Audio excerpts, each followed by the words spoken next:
listening to the Kashyyyk Beach Party. That is a song by the band the Hattori Hanzo Surf Experience.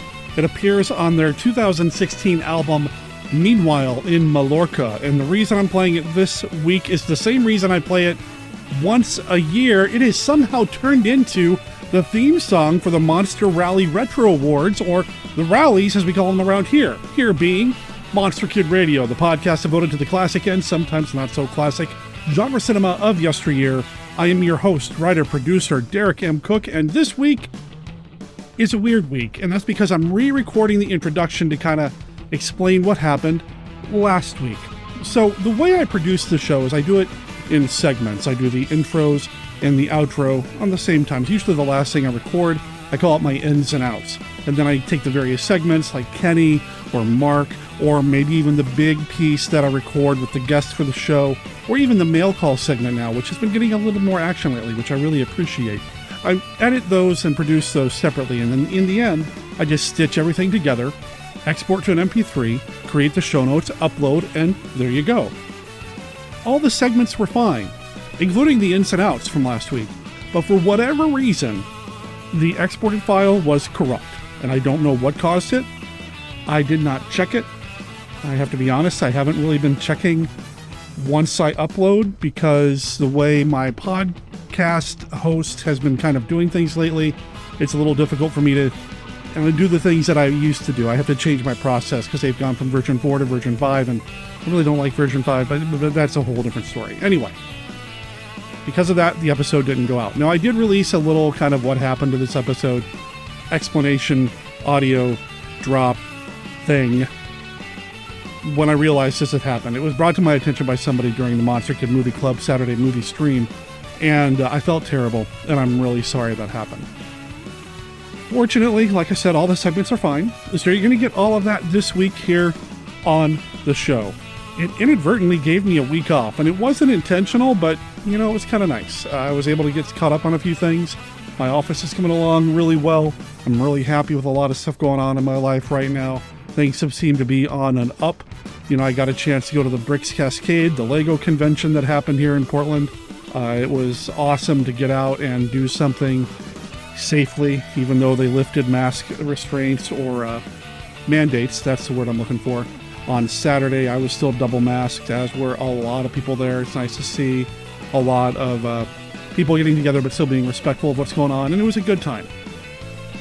In the meantime, you were left without an episode of Monster Kid Radio, and again, I'm really sorry for that. However, this week, I think we're going to more than make up for it, because we do have Stephen D. Sullivan and I getting together to announce the nominees for part of this year's Monster Rally Retro Awards. We do the Monster Rally Retro Awards every year, well, except for last year, because last year was just a total mess in my personal life. But again, that's a whole different story. The rallies, Monster Rally Retro Awards, are something that I really enjoy doing, but because we didn't do anything last year, and because some of the years in question are, well, a little thin, threadbare when it comes to genre movies, we decided to combine them. And we're getting part of it here. And I know that Steve and I are going to talk a little bit more about it once you get to that part of the show, but I just wanted to give you a heads up. Of course, though, we've got Kenny's look at Famous Monsters of Filmland. We've been sitting on that, plus Mark Matzke's Beta Capsule review, who is now inadvertently working ahead, because I've already gotten the next Beta Capsule review for next week's show. So that's awesome too. And I have some emails we'll go over. In fact, why don't we go ahead and roll into the mail call now.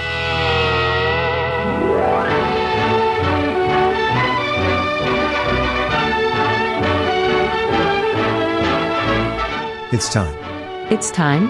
Yes, it's time. It's time for Monster Kid Radio Mail Call. This email comes from Robert Kelly from the Record All Monsters podcast. Subject, past few episodes. Derek, the past few episodes of MKR have been capital N, next, capital L, level. The Weird Wednesday episode was great. Planet of the Dinosaurs is a childhood favorite of mine, and the movie that made my dad tell me I couldn't rent any more dinosaur movies one summer. Okay, there's a story there, Robert, I want to know about. Maybe next time we record for one another's podcast or whatever, you got to tell me about that. Anyway, he continues. Ryan Lingle in Swamp of the Lost Monster was also terrific. Every time you have him on, I learn something. An interesting thing about this movie, before antenna TV became all digital, I used to be able to get some stations from Mexico, in addition to the usual over-the-air networks in both English and Spanish in South Texas. And I have a hazy memory of stumbling upon this movie, specifically the scene of the guy taking off his Gillman suit one Easter Sunday in the very early morning. A Fistful of Dollars was on another one of the Spanish stations at the same time. Maybe a Gillman and spaghetti western double feature is due again this year. Oh man, I love that idea so much. I'm getting goosebumps, dude. More email. Okay, let's see. He continues. Frank Schildener is another repeat guest that I get very excited about whenever I see their name in the title. His insights are always illuminating, and there's something authoritative and comforting about his voice. As to the priest's forbidden library in that episode's movie, as a former Catholic monk and one-time prospective seminary student who worked around exorcists and even assisted a few, they usually do have these texts, but not through any arcane and obscure source. Like Frank said, we'd order them from online if we needed to own a copy, and the seminary library, which anyone could walk into and read anything but the 500-plus-year-old manuscripts, had a very robust occult section. And then finally, I just finished the Mesa of Lost Women episode with Dominique Lamses, and what she had to say about nightmare logic was brilliant. It made perfect sense about movies that make no sense. I've been on quite a Euro horror... I'm going to leave that flub in. I've been on quite a Euro horror kick, and a lot of these films work very well on the same kind of nightmare logic. The Devil's Nightmare and Horror Express fall effortlessly into the lineup from that point of view. Okay, I'll shut up now. See you for the Mighty Gorga soon. Heck yeah, you will. I've said this before, and I'm going to say it again, and I'll keep saying it anytime the opportunity to brag about this comes up. I get a lot of people telling me the show is great, and I appreciate that, but it's only as good as its guests, which is why you get people like Ryan, Frank, and Dominique, and even you, Robert, on the show. The show's only as good as the people that I have come on here, because the points of view, the knowledge, it just makes the show that much better. And I get to learn something too and have a good time along the way. We had another email come in. That's why we got two this week. This one is titled A Note from the Swamp. Hey, Derek, I haven't been able to join the Monster Kid Movie Club for several weeks, but I never miss an episode of the podcast. Really enjoyed the last show with Dominique Lamses. She had a lot of insightful points about Mesa of Lost Women, and she almost convinced me that it was worth a second watch. Almost. I'm sure I joined my fellow Monster Kids in wishing her a safe travels on her cross-country adventure. Now, a quick question for you. Who does the intro music for Mark Matzke's Beta Capsule review? I always crank up the volume when the opening bass lick kicks in. It's a great little piece of music that I'd love to add to my collection. Cheers, your old Uncle Swampy. So I will definitely pass this on to Dominique, and I wish her the best with her move, but I am still kind of bummed out because I haven't had a chance to spend a lot of time with her lately. The pandemic and the move and everything else going on in my life made it really difficult for me to be sociable with folks, and I forever regret that because it means I didn't get a chance to spend more time with Dominique. I'm going to miss her, which is why I'm really desperate to get with her and Chris here soon to record another episode at least, or just hang out. Yeah. Okay, the music from Mark Matzke's Beta Capsule review. That is actually, for the most part, public domain music. It's something that I picked up when we first launched the Beta Capsule review. I paid for it. Okay, so how do I pay for something that's in the public domain? So maybe public domain is the worst way to put it. It's not the right way to put it. It's royalty free. So I paid for it. It's a little bit of a licensing fee, very small, that allows me to use it on the show. So it's something that I believe you can pick up on filmmusic.io. I think that's where I picked it up. I'd have to double check, but I really kind of like it. I think it kind of fits the Ultraman vibe, especially earlier Ultraman, where things were a little kind of funky at times with their music. So yeah, I really enjoy it. I think it works out well. Now, there's a little bit in there that I did lift from an Ultraman show. Just a little tiny bit, maybe a sampling or a taste, a whiff of Ultraman music, and then the piece that I threw in there. I'm glad you dig it, though, because it really does fit, I think, what Mark does. And I enjoy putting it together and leveling it against what he sends in. And he always sends in great audio anyway, and it's just, a lot of fun to listen to and work against a piece of music and then kind of figuring out the best way to cut it. And Mark knows what he's doing. Anyway, thank you to everybody who wrote in. I really appreciate it. I think I got all the emails. There might have been one more. I feel like I might be missing something, but I'm not 100% sure. If you'd like to send in an email that I will more than likely read on the show, unless I space it out like I may be doing this time around, this is how you send in some correspondence or feedback. You can call and leave a voicemail for Monster Kid Radio at 503-810-5MKR. That's 503-810-5657. Or you can send an email to the podcast. monsterkidradio@gmail.com is the email address. That's monsterkidradio@gmail.com. I am Dr. Lee Cushing. Welcome to my Chamber of Horrors. Dr. Cushing's Chamber of Horrors is a monster rally novel in the tradition of the classic Universal and Hammer horror film. It's written by Stephen D. Sullivan, the award-winning author of White Zombie, Daikaiju Attack, Manos: The Hands of Fate, and one of the creators of the original Chill role-playing game. This book recreates the thrills of the classic monster versus monster film. We've got vampires, werewolves, mummies, psychic twins, scheming madmen, and plenty of unexpected chills. Now you can get Dr. Cushing's Chamber of Horrors in print, or for Kindle at Amazon.com and other fine retailers. Coming soon in other ebook formats. Find out more at CushingHorrors.com or SDSullivan.com, and support Steve's work through Patreon at HeySteve.com. I do hope you've enjoyed your visit. Please come again, and remember, the chamber is always waiting for its next victim. Godzilla, King of the Monsters, alive, surging up from the depths of the sea on a tidal wave of terror to wreak vengeance on mankind. Godzilla, King of the Monsters, it's alive! A gigantic beast, Stalking the earth, crushing all before it, in a cyclonic cavalcade of electrifying horror. raging through the streets on a rampage of total destruction.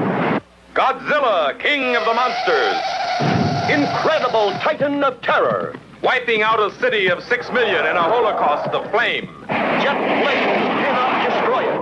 Bombs cannot kill it. All modern weapons fail. Is this the end of our civilization? Can the scientists of the world find a way to stop this creature? For the answer, see Godzilla, King of the Monsters. You may wish to deny it, but your eyes tell you it's true. A tale to stun the mind. More fantastic than any ever written by Jules Verne. More terrifying than any ever shown on the screen. Awesome. Incredible. Unbelievable. A story beyond your wildest dreams. Dynamic violence. Savage action. Spectacular thrills. Godzilla, King of the Monsters. Fantastic beyond comprehension. Gripping beyond compare. Astounding beyond belief. The mightiest monster of them all. See Godzilla, King of the Monsters. Live from the Land of Light in Nebula M78, home of the mighty Ultra Heroes, it's Monster Kid Radio's Beta Capsule Review.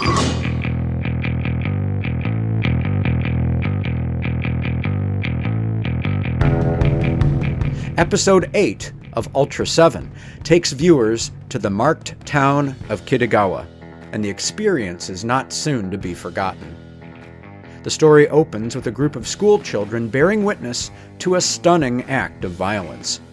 One of the kids is Ultra Guard member Anne's nephew, whom she has sought out in order to deliver tragic news about his father, an airline pilot who mentally snapped while on a domestic flight. While at the funeral, Dan Moriboshi overhears an alarming number of similar tales of normal people who suddenly lash out in a rage.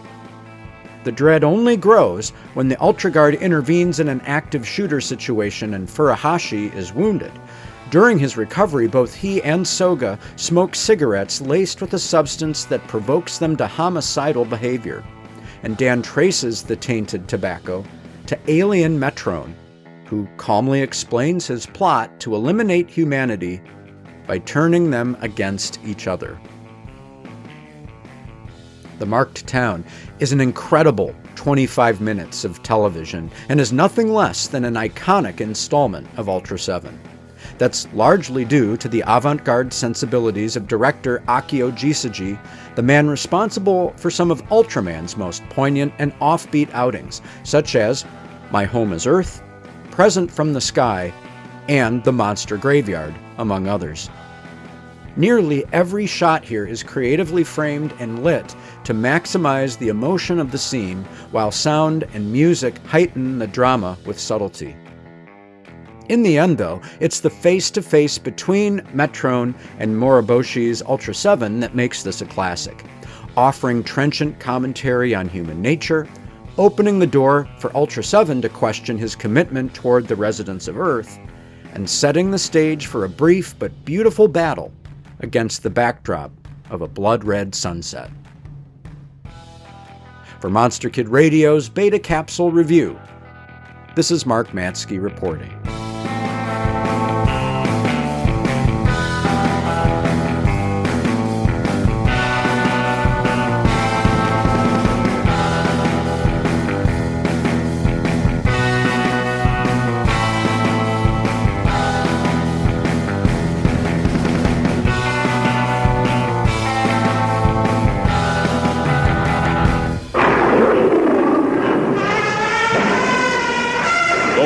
Mightiest monster meets the world's mightiest menace. King Kong, bigger, stronger, more ferocious than any living creature, faces his greatest challenge in King Kong Escapes. For now, Kong meets his greatest foe, a duplicate King Kong created by an evil genius, built of indestructible super steel, 60 towering feet of invincible robot. King Kong, who can defy the might of modern artillery, tanks, missiles, the vast strength of prehistoric monsters, clashes with the Kong of Steel in the battle of the century in King Kong Escapes. All new, all thrilling, more fantastic than ever, King Kong Escapes. A Toho Company limited picture, a universal release in Technicolor.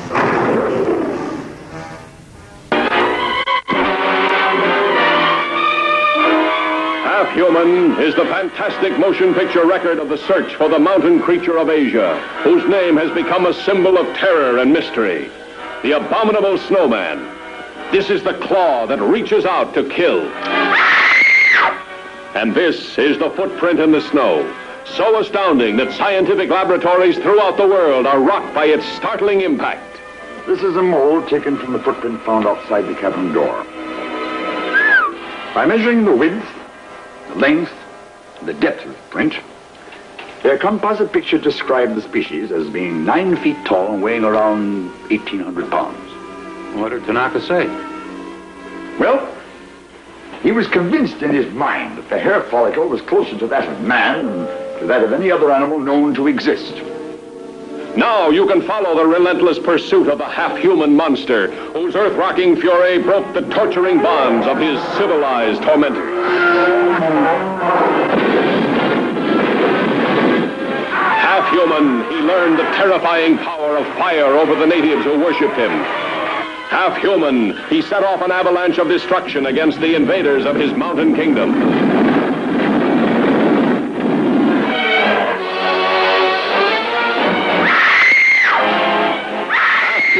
He still felt the surging need for human love.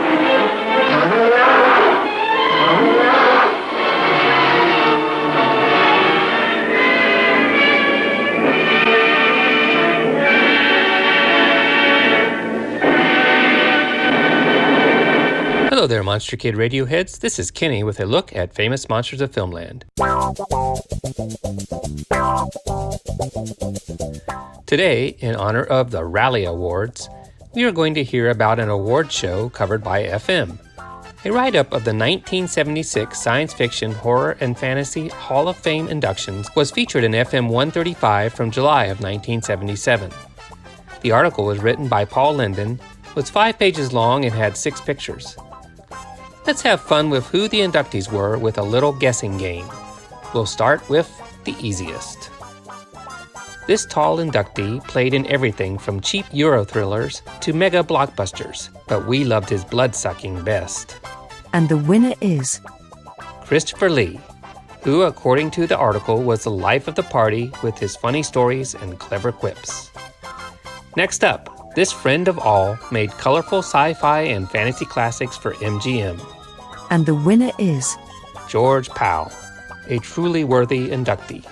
Number 3, he wrote a wolfless wolf episode of Star Trek and a book about a strange mommy that became an all-time cinema classic, which led many to the asylum. And the winner is Robert Bloch, screenwriter for Star Trek's Wolf in the Fold, the book Psycho was based on, and the Amicus anthology Asylum. Forey's presentation speech for Mr. Bloch was a major part of this article. They are getting a little tougher now. He rode in Harryhausen's shadow, but created his own satyrs, dragons, and dinosaurs that thrilled audiences. And the winner is Jim Danforth, stop-motion animator of such classics as Jack the Giant Killer and When Dinosaurs Ruled the Earth. This pair made wearing red briefs over blue tights a thing. And the winner is Joe Shuster and Jerry Siegel, the creators of Superman. The next inductee's claim to fame, Cecil the Seasick Sea Serpent. And the winner is Bob Clampett, of course. No relation to Jed, Jethro, and Ellie Mae. Last, and in my book definitely least, I recognize him most as a green man in a short, showy guest spot in a classic third-season Star Trek. FM claims his role as Dr. Shrinker is his claim to fame. And the winner is Jay Robinson, who also played the Roman Emperor Caligula in 2 biblical epics. So those are the Hall of Fame inductees for 1976. Now it's time to see who has a chance to win a Rally Award. So that's all for this week's look at Famous Monsters of Filmland. We will have more next week. For MKR, this is Kenny saying adios.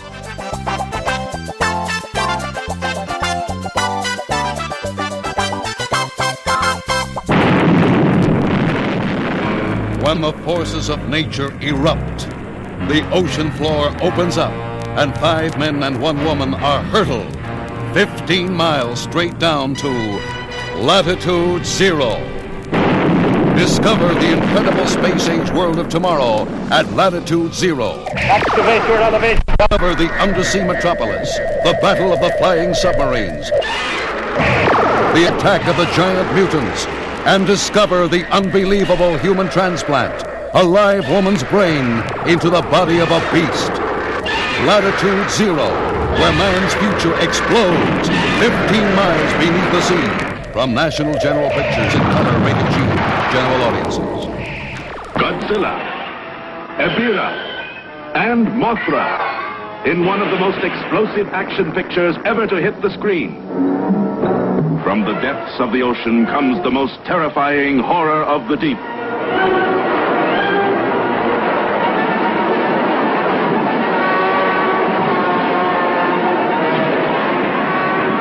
From within the mountain caves comes the dreaded monster Godzilla.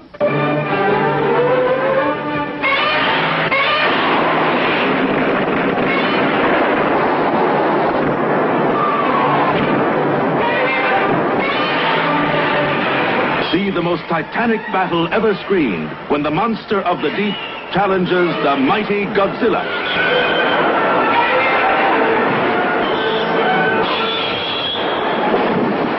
I'm going to go ahead and bring in the man of the hour, the man filled with literary power. I don't even know where I'm going with that. Hey, it's Stephen D. Sullivan, man. How you doing, sir? Hey, man. Man of the minute, at least. Man of the minute. I like that. I like that. We'll see how this feed works. Yeah. So because we're doing this live on Twitch, and there are actually people watching and chatting in the chat room right now, we may even interact with some of you in the chat. I've got it up here. It's one of the windows that I'm monitoring. So if you have any comments about what we're doing while we're doing it, throw some words in and we'll address it if it's, relevant to what we're talking about. Anyway, what are we talking about, Steve? We are talking about the rallies, and the rallies are weird this time. They're super weird. Usually they're weird in that kind of wonderful Monster Kid way, but this time they're weirder. No. So the rallies or the Monster Monsto. Monsto. It's live, ladies and gentlemen. I am Monsto. And here's the thing. I'm not editing this audio feed at all. So all the flubs that you're going to get live, you're going to hear on the podcast as well. The Monster Rally Retro Awards, or the Rallies. It was an award thing that we dreamed up for the podcast where we honor the best actor, actress, director, monster, and movie of the various decades. And Steve came up with the idea to do them in chunks of decades. Chunks. Yeah, so 1931, 41, 51, 32, 42, 52, and so on. Which means... And that was such a good plan. It worked so well for so long. It really did. And the next batch was going to be 37, 47, 57. And it flummoxed me so badly, plus life got in the way. We didn't even do this last year. We normally do it every year. So here we are in March of the next year, catching up, kind of. Yeah, because we're kind of going to do two this year, but they're weird, which I already warned you about. Yeah. And why are they weird, Derek? You want to tell everyone why they're a little stranger than strange? Because for some reason or other, Hollywood decided they weren't going to make monster movies this year. No, so the history of Hollywood, especially horror, you can trace certain patterns and certain trends and compare that to what's going on in the world. And when people came back from the war, or even before the war or whatever, there just wasn't as much of a need for that. So we just were kind of in a period, especially, in the 37, 47 years, there just wasn't a big draw for it. There wasn't, and there were reasons for that. Yeah. One of the reasons was the Hays Code. That's another one. And the Hays Code was the production code that cracked down on things horror. And the guy that was in charge of the Hays Code at the time, Will Bream, had a personal vendetta against horror movies. He hated them. Mm-hmm. And so according to something I just read up on this last week, according to something I read, he spread the malicious rumor that the British Censor Film Board was not going to pass any horror movies at all because of censorship restrictions, blah, blah, blah, heading to war, blah, blah, blah. Turns out that wasn't true. Oh, good. That the British Film Board actually had, and they had, a little set aside for horror, and they were perfectly willing to do it. But Bream managed to convince all the studios in the U.S. that even if they made horror movies, they weren't going to be able to sell them overseas, so why bother? And in 1937 and 38, they didn't bother. Yeah, because, as much as we enjoy these movies and you talk about, their pieces of art, this or that, the studios look at them as product. The studios look at them as money-making items. And if you don't have, I'd say, I don't know how much of the international market really made up their income, but if you don't have that, you're not making as much money as you possibly can. So let's not make monster movies or R-rated movies or whatever. And the Hays Code really screwed things up there. Let's make, I don't know.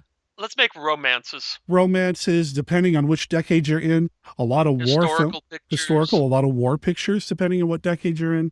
It's really, I find it fascinating, just kind of see what's going on in the world at that time.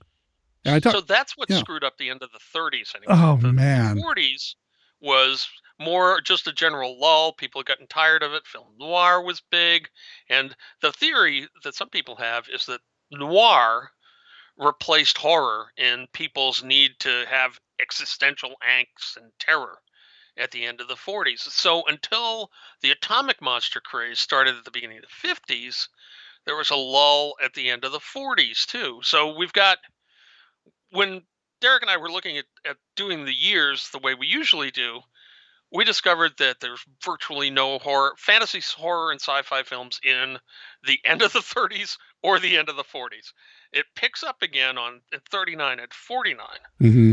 But 37, 38, 47, and 48, oh, they're lean, man. Yeah. they're really lean. I would go as far as saying that the 30s in particular is the worst. I'm going to hold up for the camera for those of you who are watching right now. I jotted down some notes. Look at all that white space. Look at all of that white space. There's just not a lot to pick from. So we're going to do the best that we can. When we first started doing the rallies, each category had 6 nominees. I eventually decided not to just start putting things on the ballot just to have things on the ballot. So some categories might have only had 5. And I think one year we might have only had 3. We may end There up... was definitely at least one year that we had 4 in one category, I remember. And I think we may see that again. Was it 52 that was terrible? It was one of the years in the... It was either 51 or 52 that was just... There was nothing there. Yeah. It was, like The Thing was the previous year and Godzilla was the next year. So I think it was 52 or 53 that was just...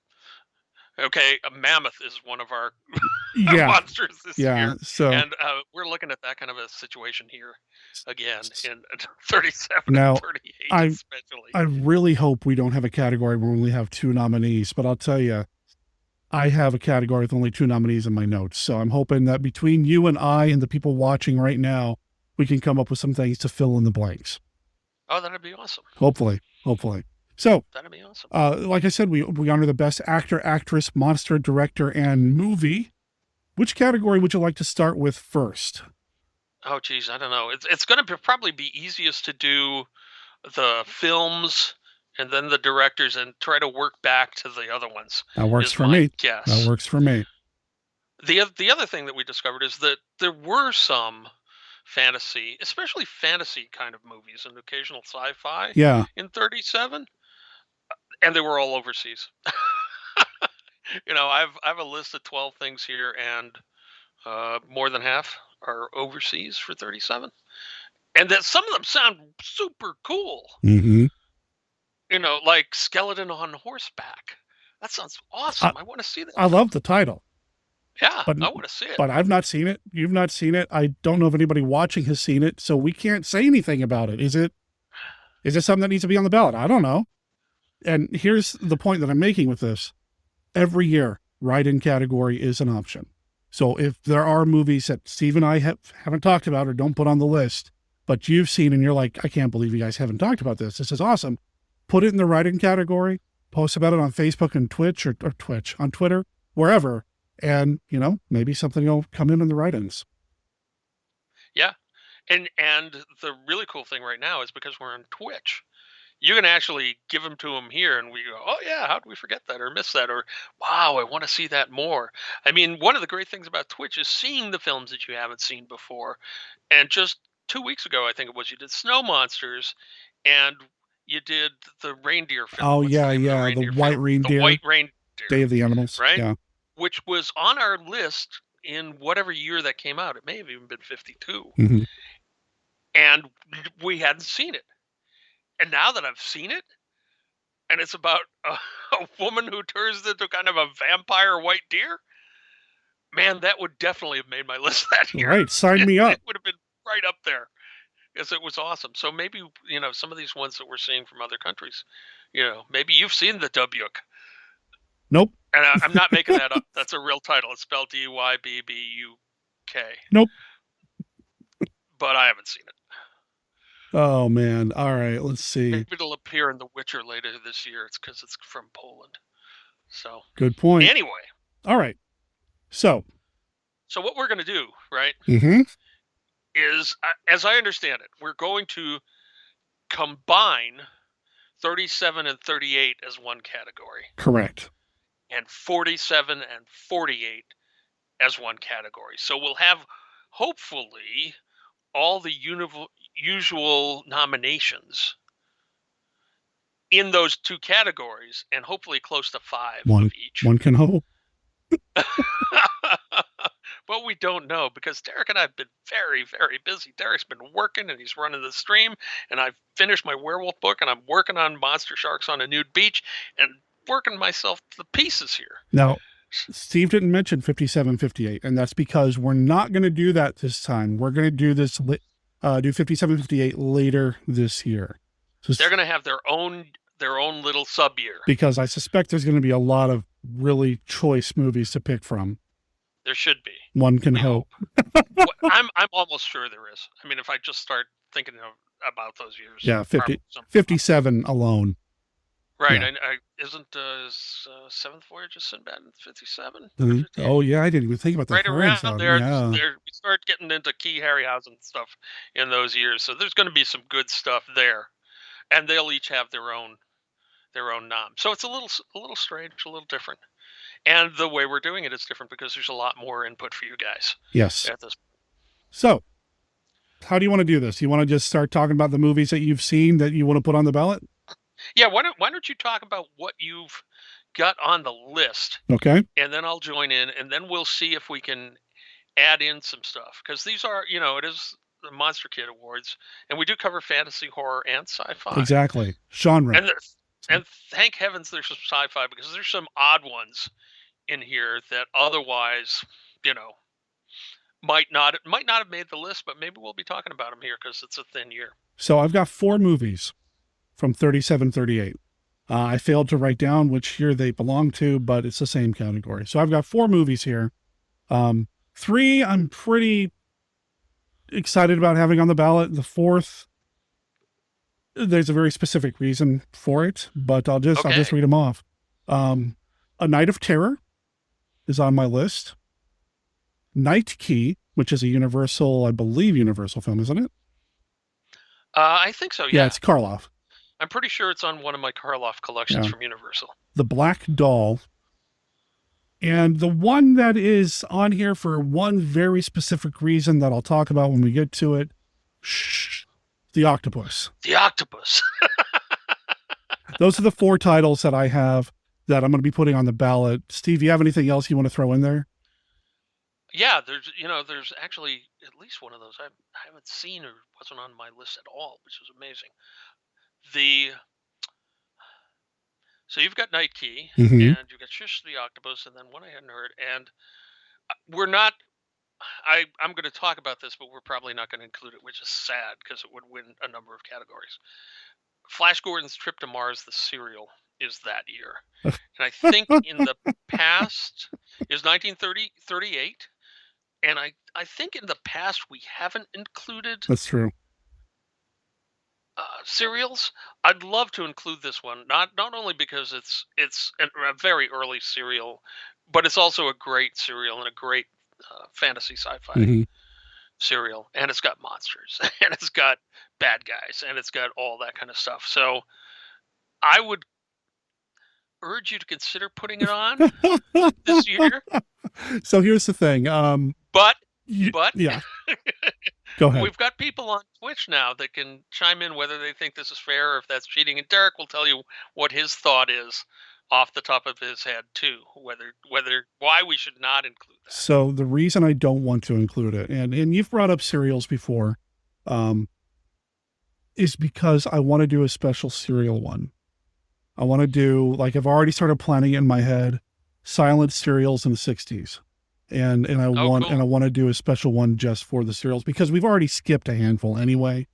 Yeah, we have. And I'd like to kind of give them their own shine.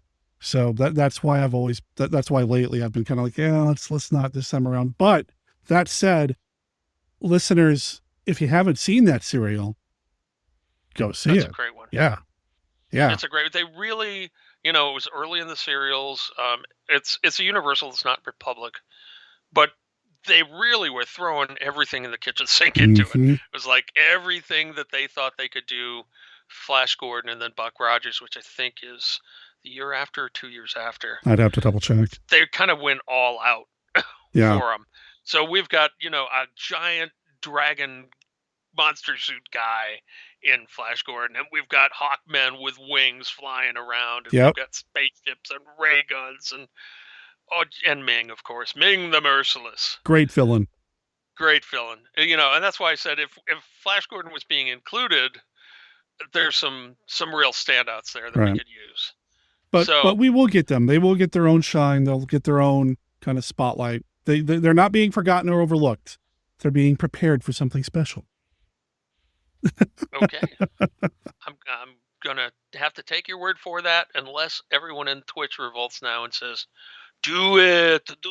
Well, and that's the thing. Even if everybody in Twitch says it, it's my show. No, I'm kidding. It is your show. I'm kidding. Man. I'm not, I'm not. No, I would really like to just kind of set them aside. So, All right, so that's the one I felt I had to mention, but you probably weren't going to go for. But I don't think you put in Snow White and the Seven Dwarfs, and absolutely, I believe this Okay. belongs in the category. And I was wondering about that one myself, because I do include it later. So, yeah, if Snow White and the Seven Dwarfs is something that you sign off on, I I'm feel good strongly too. about that. 1937, Snow White and the Seven Dwarfs. That works for me. So that gives us 5 so far. Do you have anything else that you think needs to make this particular portion? It's kind of weird because there, in some sense, if we're looking for people to fill out categories, there are some fantasy / sci-fi films from the era, like Lost Horizon and Nonstop New York, that we might be able to mine for that. But I'm not, and even The Invisible Menace, which is another Karloff one. But yeah, they're kind of less monstery for sure. I mean, Nonstop New York is science fiction because it has an airplane that flies from London to New York, I think. I've shown And it. I've shown it. It's the size of the Titanic, right? Yeah. It's an airplane that you wander through like a hotel. So it's huge. And that's the science fiction-y element. And it's kind of a cool film. Yeah. But it's not, when Monster Kids tune in, we don't want to, we don't want an airplane the size of a steamship. Right. We want a monster in an airplane Right. the size of a steamship. Exactly. So, and I've shown Nonstop New York on the stream before on a Tuesday. So it's a good film, and it does have that one science fiction fantastical element. Otherwise, it's just a story on a ship. It just happens to be on a big ship in the air, and that's cool. Right, exactly. So, it's a shipboard romance story in a flying ship. right. Basically. So, and it's kind of cool. But there are these other ones that we haven't seen, like Skeleton on Horseback, and the one that I actually found on the internet but didn't have time to watch, and I'm probably going to kick myself, is The Tale of the Fox, which is that looks interesting. That looks really good. French Russian. Yeah. Somehow, and it's all stop motion, and it's like an hour and 5 or 6 minutes long, so it's feature length stop motion. And it may even be in color. I don't remember, but I'd love to see that, and it's definitely something Monster Kids will want to check out, but I'm not sure if that would affect any of the other categories. I don't know. I don't think we're going to get asked actor and actress out of that. The other thing that I should mention is that definitely could be included is Topper, which is a ghost film. And if you haven't seen Topper's awesome. In Topper, Topper is a man who is haunted by 2 ghosts of his friends that were killed in a car crash, as I recall, and one of them is Cary Grant. So I don't know if you follow Cary Grant's films at all, but Cary Grant is one of the great wonders of Hollywood stars. He's just amazing. Oh, he's awesome. Okay, let's see. And I think that's Cary Grant, Constance Bennett, and what's his name? Roland Young. Roland Young. Yeah. Yeah, and I think that really might be worth putting on it. And it although it may completely screw up the actor. No. You know what? I seriously, there's another Cary Grant film that I thought about putting in here. I forget which one it was, but because this is not the only time Cary Grant appears on a movie in which there's a ghost. So, I thought about putting something else in here too. I'm pretty sure anyway. So yeah, you know what? Let's put Topper on there. I'm okay with that. Okay, cool. All right. So. Cool. So we're going to leave off the Hitchcock film because it's more mystery and suspense, even though some people says horror in it because the lady vanishes. But she doesn't vanish because she's a ghost. So, but Cary Grant is a ghost. And so are Constance Bennett. And it's a fun film. If you haven't seen it, I highly recommend it. Okay, everybody, what I'm going to do is I'm going to flash a graphic up on the screen.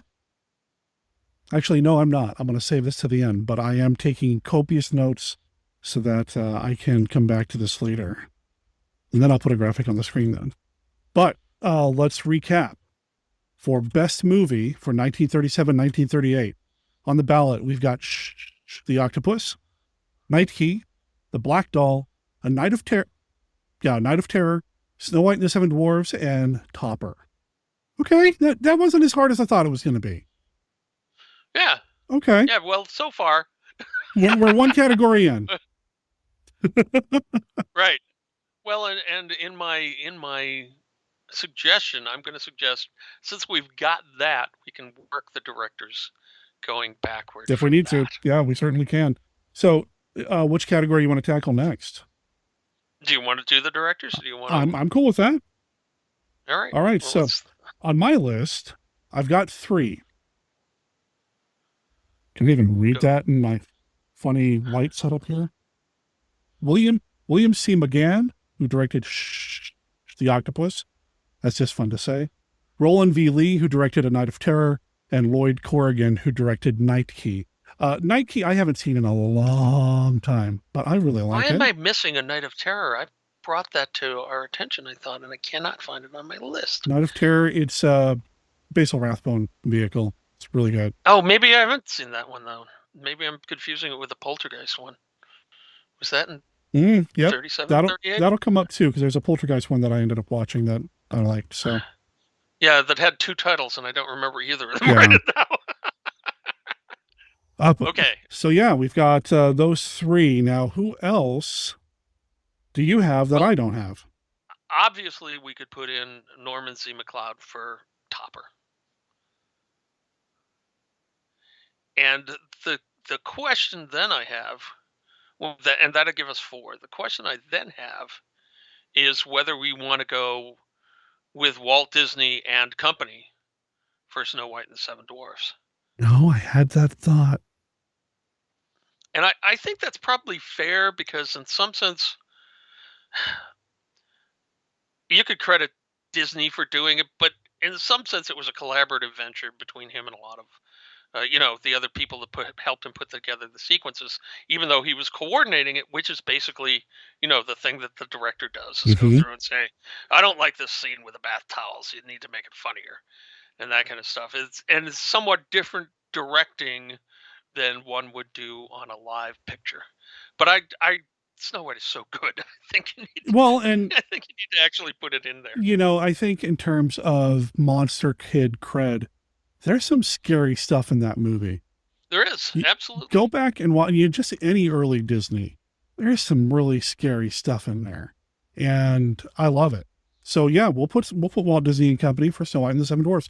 When the official ballot goes out, I'll see if there's any other names that I can scrounge up to put on there to give them their credit. But yeah, it's a Walt Disney movie.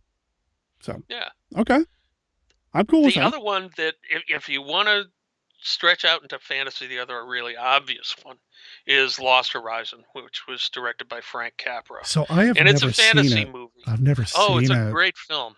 It's a great film, and they've actually, sadly, it's one of these films that they've lost chunks of since the original release, but they've recreated them with stills frames and descriptions and stuff. Really? But it's about a man who gets lost in the Himalayas, I think, and makes his way to the lost city of Shangri-La, which is an immortal city hidden in the mountains where if you go there, you never grow old. Okay. And it's a classic fantasy story and idea. I mean, how often have you seen Kunlun and all the other lost cities in the mountains? Yeah. Brigadoon, all of that stuff. I think Lost Horizon, and now it'll prove me wrong, but I think Lost Horizon predates all the other ones. It's the ones on which all these other ideas are based. I'm okay and with maybe that. there's probably something in Robert E. Howard or H. Rider Haggard that may predate. It does sound like a Haggard. Oh, it really does. But it's not a Haggard. It's a classic story. It is from a novel, and it's a fabulous. Okay. It's a fabulous movie. No, it's top flight. It's I give 4 or 5 stars, where 3 stars is a movie I feel is well worth watching, and then it just gets better. And it's either 4 or 5 stars. It's been a while since I've seen it. Okay. But the production, it stars Roland. Blast it! What's his name? It's got strong stars. It's got Yellowface. Wow. Sorry, everybody. Yeah. It's the thing. So Roland. No. Robert Donat? Is it Robert Donat? Ronald Or Roland Coleman. Young. Ronald Coleman. That's who I was trying to think of. Okay. Hey, you know what? You've convinced me. We're going to put it on the list, on the ballot, and I'm going to track it down and watch it.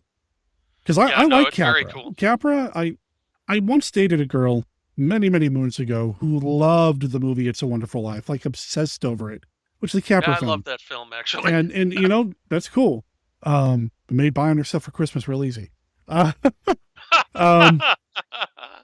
while she fixated on that film, I use that as a jumping off point to check out Capra, and I like him. I like what he does. So yeah, I'm interested to check this out.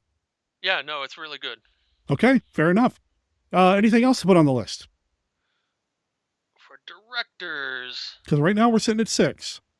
Yeah, 6 is more than enough. Sounds good to me. 6 is good. You know, I mean, why stretch it when we've got 6? We feel pretty confident. So just to read these off: William C. McGann, Wolin V. Lee, Lloyd Corrigan, Normand Z. McLeod, Walt Disney and Company, and Frank Capra. That is a dinner party I would love to go to. All right, let's. All right, so look at that. Between the 2 years, we managed to get 6 things. Yeah, it's still doing okay. I want to comment real quick in the chat because I see some comments about some other great movies. These titles that you're mentioning here, Fantasia, Things to Come, The Transatlantic Tunnel, these are all great movies. They're just not released in the years that this year's Rallies is honoring, which is why they're not on here. But, dude, if these are movies that you've seen, you've got great taste because these movies are awesome. So, anyway. Yep. All right. So we got movie and director. Let's see. That leaves us with 3 categories left. What do you want to tackle next? The hard ones. Which one do you want to try? Actress. Let's actress or actor? Actress is the hard one for me. I don't know about for you. Oh, all right. Good. Oh, good. Boy. Then we may be all right. All right. So I've got 2 on my list here for Best Actress nominees for 1937, 1938 genre films. Nan Gray from The Black Doll and Elspeth Durgian. I don't know if that's pronounced correctly. I'll find out, though, before the actual award show happens.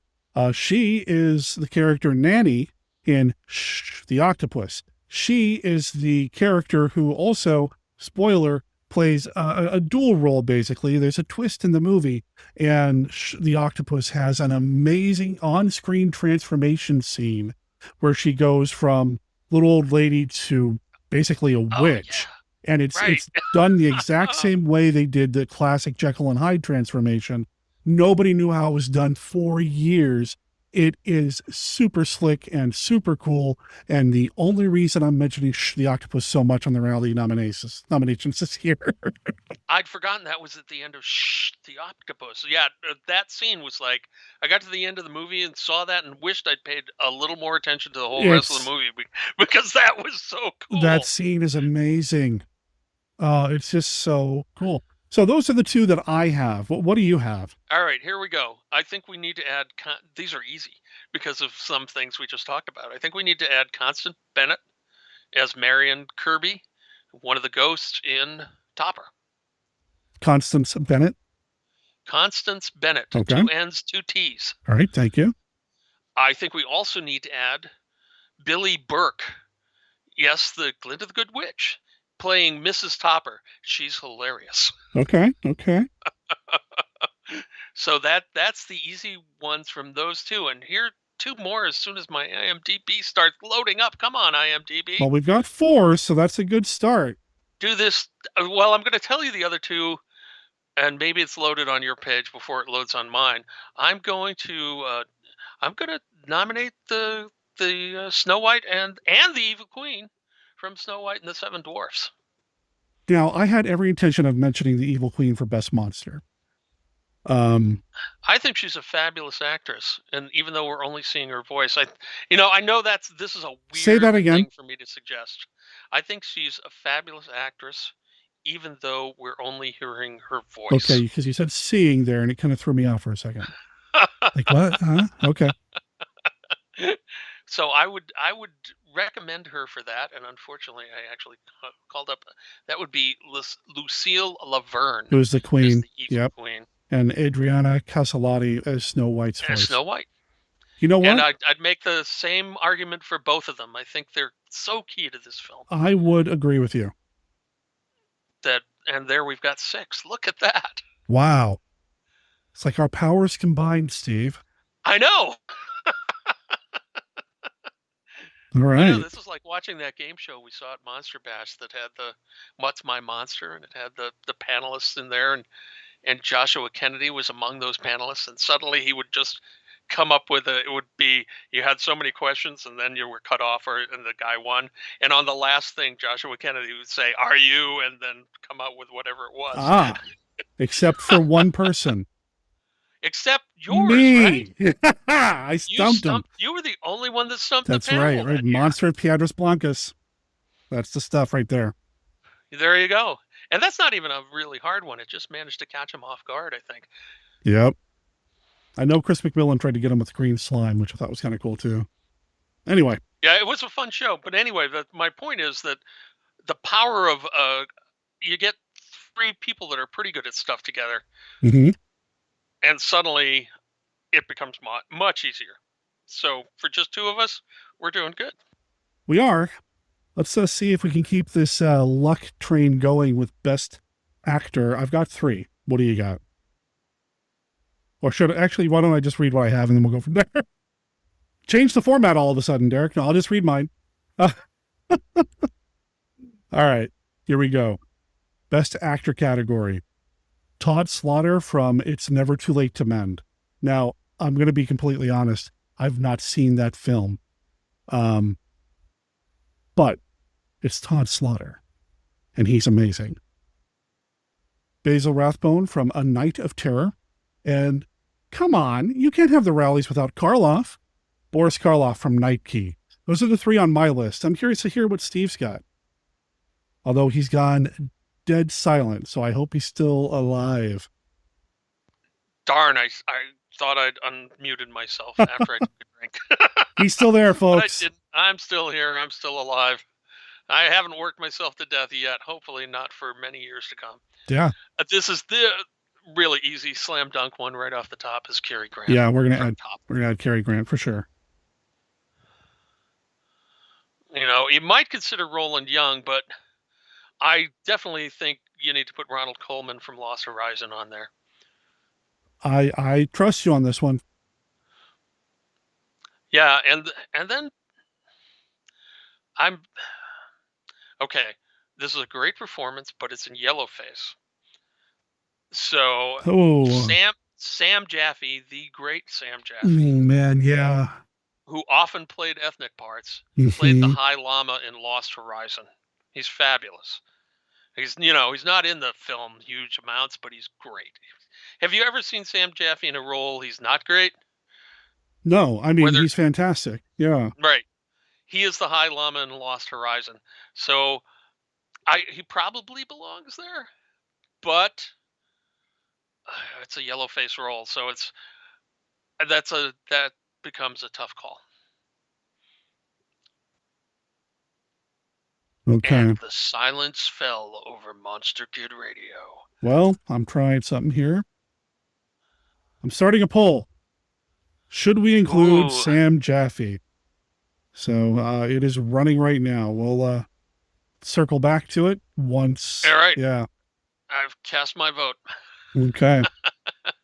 Let me save the document. All right. How many do we have now? Nominees for that category? Yeah. 5. Ooh, okay. All right. With Sam or without Sam? Without Sam. Okay. All right. Well, let's see how that turns out before we decide if we want another one. We could put in Roland Young from Topper. He's really, really good. Okay. And he's Topper. He's the title character. Sure. So one would expect that he would be quite good. Right. So, but we can circle back to that. Yeah, we'll come back to it. In the meantime, let's talk about the big one, the one that we all love, Best Monster, on which I have the evil queen from Snow White. Yeah, well, she's the obvious pick, and I was going to suggest we include her if you hadn't already included her. Part of me thought we could include her twice as the queen and the witch. It's like, but maybe And Maybe that's stretching it a little bit. I'm also going to put the octopus in here from the Octopus. There is an actual giant octopus in the movie that kind of sort of maybe kills somebody, but I don't know. I know it's a stretch. So are you including the octopus or are you including the witch? See, that's the thing. It's a stretch. So I don't know if I'm going to keep it on there or not. What do you have? Well, obviously, they're funny, but you could put both of the ghosts from Topper on. They're ghosts. They're monsters. So that would be Cary Grant as Kirby, George Kirby, the ghost. You could put Constance Bennett as Marion Kirby, the ghost. I think what I'll do, because we've done something similar in the past, I'm just going to do the ghosts of Topper as like one. Because, as one? Yeah, I think so. Yeah, that works, but that doesn't get us out of a jam. No, it doesn't. But it comes down to maybe we do some write-ins. I don't know. I will. Right. Well, this is where I wish we had all the monsters from Flash Gordon. I hear Hitchcock was pretty rough on his actors. We can put him down as a monster for Lady Vanishes. As the guy. There's not really a villain in Lost Horizons, so we're kind of stuck there. Yeah, so and same with Night Key. Not a monster. Yeah, exactly. The same with the Night Key, as I recall. There's like bad guys, but they don't really qualify as monsters. Nonstop New York, no monsters in that. You could put down the Evil Queen's crow from Snow White, I suppose. Right? It's got a crow, or is it a crow or a raven? But it's an evil bird. There's an evil bird in Evil Bird from Snow White. Is it a crow, a raven? Someone type in what kind of an animal that is. Crow, raven, or is it a vulture? I don't remember. It's been so long. Yeah, I haven't seen it in a long time.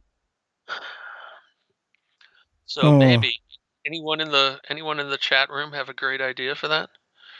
I'm not. So we could do that. That's kind of obvious. I feel like it's a real stretch though too. It's a stretch, but we've had weird stuff on this before. Sadly, I have a feeling if we'd seen The Tale of the Fox, there's probably some cool villains in The Tale of the Fox. So can we kind of put a reserve on maybe a villain from that? How many we got? Only 3. Only 3. Oh man. See, this is why this was a problem. There are villains in The Lady Vanishes, but again, that's suspense mystery. We've got all these cool kind of foreign films. The Invisible Menace, which has Karloff in it, but is anyone really invisible? Is there really a menace? I think I've seen it, but it's been so long I don't remember for sure. So, and how's our poll doing, by the way? It's almost over. Almost over. I'm looking at. Okay, it's a raven. It's a raven. It's a raven. Yeah. Put Raven down. We've done that. We've done crazy stuff like that before. All right. The Raven. All right, cool. So that gives us 4 with, what, Steve and I will probably, I know I'm going to go and watch Lost Horizon, maybe even tonight when we're done recording. Yeah, if you can find it. I don't think there's a strong villain in there, but maybe there is. Yeah. Because it's more about becoming enlightened and letting go of your stuff, and it's a cool movie. All right, so here's what we've got. We've got the Evil Queen and her Raven, the Octopus, and the Ghosts of Topper. That's 4 entries, and we've got some, And we're hoping we might find. I'm hoping we might find one in Tale of the Fox. Yeah. So I'm cool with if that. you go to my YouTube channel, there is, I believe, a public folder that is just called Rallies, which has 4 of the hard to see films from this set of years in it. So if people want to do that, they can do that. Like, subscribe, blah blah blah, all that stuff. I put them in a little folder for myself, and you can use it too. All right. I have found it, and I'm going to put a link in the chat. And in the episode itself, we'll make a link in the show notes. Cool. Awesome. I think that gives Tom, us... was that us you were calling the Weird Wonder Twins? I think so. Shape of an Eagle. Shape of a bucket of water. Oh, man.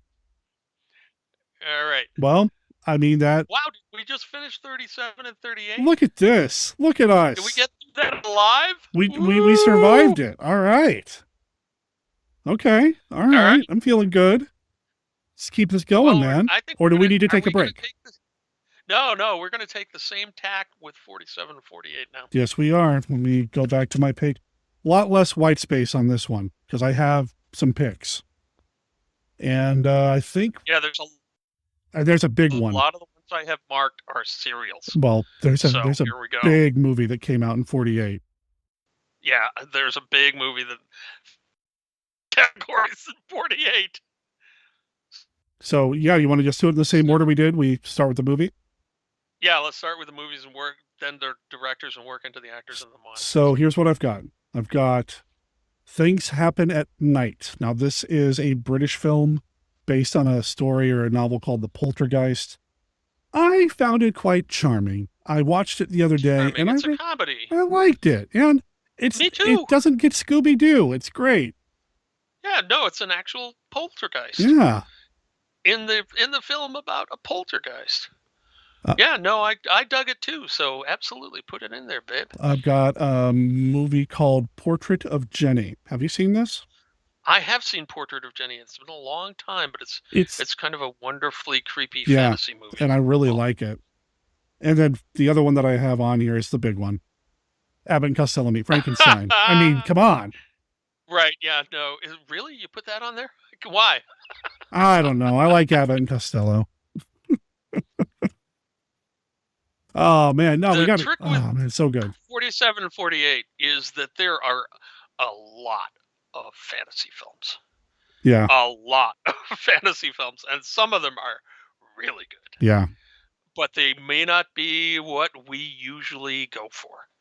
So I'm going to very quickly scan my list here for 47, 48 and see if I can pick out something that is obviously a monster thing. I'm looking at your list here, and I don't know how I skipped this one. Yes. I'm pretty sure we did Scared to Death. When did Scared to Death come out?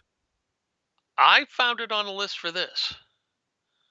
So you can look it up again. There is always a chance that the research may conflict between IMDb and some other thing. So the Internet Movie Database says 47. I'm sorry, 46. Wikipedia says 47. I'm going to go check the release dates right now. I think this came up, though. I think we've already nominated this at one point, but I'm going to double check. Have we nominated Scared to Death? I'm going to double check. So there were also a number of near horror pictures in the thing in this era that they're now noir things that have maybe some horror movie trappings, and I'm going to name Nightmare Alley and The Amazing Mr. X, otherwise known as The Spiritualist, as they have the trappings of horror films, but then it's like fake spiritualism, which I love because spiritualism is fake. Sorry for any of you who are now upset about that, but it's a fraud. Okay. They may be well-meaning frauds sometimes, but it's a fraud. I have some information here about Scared to Death. What you got? So I'm going to call it a release that came out in 1947 only because it only played in 1946 for like 2 weeks. Its release premiere was, for some reason or other, Sand Springs, Oklahoma, December 18th, 1946. The rest of it's 47, and it didn't end up on the ballot for, I just double-checked, for the 46 years. So, you know what? Executive decision. I'm calling an audible. Scared to Death. We can include that, which means we have Lugosi on the ballot, so all is right in the world. Yep. There we go. So good. I'm glad. If we didn't put it on the ballot before, it definitely goes on this year. Yep. That end of story. One you didn't mention that we both love is down near the end of 48, because it's alphabetized on my list, is Unknown Island. Do you want to? Okay, I was going to ask you about that because I love Unknown Island. I was on the fence. Is that the best film on this list from some of the other fantasy films that we have. Is it a better film than, say, The Bishop's Wife? Or Miracle on 34th Street? Or The Ghost and Mrs. Muir. And the answer is probably no. Yeah. But it is a better monster film than any of those. And I think that's what we really need to stick with. I mean, that's what we need to lean on to. If there's ever a question, if we were monster short console. on monster films, then I would, if we had tons of monster films, maybe it doesn't make it. But we are short on monster films. We're doing okay here, yeah. And I love Unknown Island. It's a 4-star film for me. I know people laugh at the costume dinosaurs. They've got these guys in suit dinosaurs and a guy that looks like an ape, but they call a sloth, and they've got a Dimetrodon, and they have dinosaurs. And I will, I'm sure someone will prove me wrong with this with something really cheesy. Generally, I will take a guy in a dinosaur costume over lizards blown up to look like they're huge. Yeah. Oh, yeah. And so Unknown Island gets points from me for that. And it's in color, and it's the first color dinosaur film. Yeah. So I'm pretty strong putting that on as one of the best films of 47, 48. Do we want to keep Scared to Death on there, or do we want to bump it? What else? How many we got? Well, that's 5. Well, what else were you thinking of? Well, we didn't talk. I mean, you mentioned it, and I didn't put it on there. The Amazing Dr. X. The Amazing Mr. X is, I put it down as more suspense noir than horror. Okay.